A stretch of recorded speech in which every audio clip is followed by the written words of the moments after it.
Hello guys, আসসালামু আলাইকুম। Smart cooking house থেকে তোমাদের সকলকে জানাই আন্তরিক শুভেচ্ছা ও অভিনন্দন।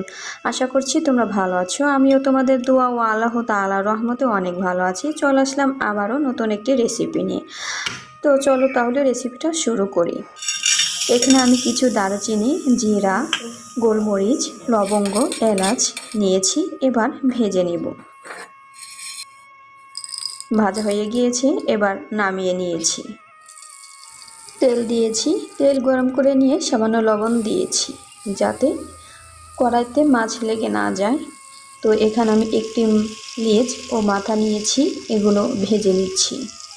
ভেজে নেওয়া হয়ে গিয়েছে, এবার নামিয়ে নিচ্ছি। এবার শিলপাটায় কয়েকটি কাঁচা রসুন থেতে নেব। এবার ফোড়নের জন্য দিয়ে দিব থেতে নেওয়া রসুন। ব্রাউন কালার করে ভেজে নিয়ে দিয়ে দিব পেঁয়াজ কুচি। সামান্য পানি দিয়েছি যাতে মশলা পুড়ে না যায়। এরপর এক এক করে ধনিয়ার গুঁড়া, মরিচ গুঁড়া, হলুদ গুঁড়া ও স্বাদ মতো লবণ দিয়ে ভালোভাবে ভেজে কষিয়ে নেব। এবার এর ভিতরে দিয়ে দেব অ্যাঙ্কার ডাল। ডাল আমি অফ ক্যামেরায় সেদ্ধ করে নিয়েছি। এবার ভালোভাবে কষিয়ে নেব। রেসিপিটা ভালো লাগলে অবশ্যই সাবস্ক্রাইব করে আমার পাশে থাকবে। দিয়ে দিচ্ছি ঝোলের জন্য পরিমাণ মতো পানি। এবার ঢাকনা দিয়ে বলক ওঠা পর্যন্ত রান্না করে নেব।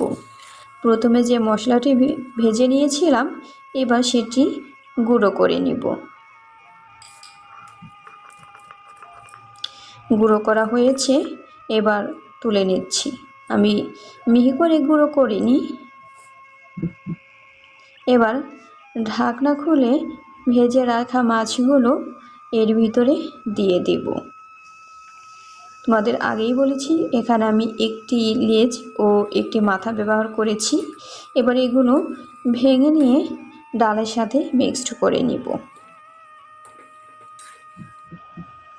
এরপর ভাজা মশলাটি যে গুঁড়ো করে নিয়েছিলাম সেটি দিয়ে নেড়ে চেড়ে নিয়ে 1 মিনিটের মতো রান্না করে নেব। ব্যাস হয়ে গেল মুড়িঘন্ট। রান্না করা হয়ে গিয়েছে, এবার নামিয়ে সার্ভ করে নিব।